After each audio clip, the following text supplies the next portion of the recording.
ფერადი ტაო-კლარჯეთი ასე ქვია გამოფენას, რომელიც ბათუმის იუსტიციის სახლში გუშინ გაიხსნა. ექსპოზიციაზე ოშკის, ოპიზის, ისხნისა და სხვა ქართული ძეგლების ფოტოებია წარმოდგენილი.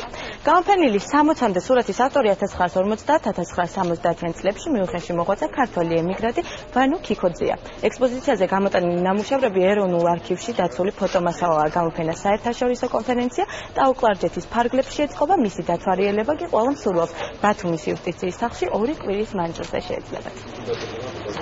პირველად მოუწდა ამ სურათების ნახვა. ისინი გახლავთ 50-60-იან წლებში გადაღებული ფოტოები და ჯერ კიდევ მაშინ შემორჩენილი ხახულის, ოშკის, სხვადასხვა მგელციხესა და თეთრციხეს სანახები. ფოტოებზე ასახული არის ის ქართული ისტორიული კერები, რომელიც დღევანდელი თურქეთის ტერიტორიაზე მდებარეობს. ფოტოები არასოდეს ყოფილა გამოფენილი.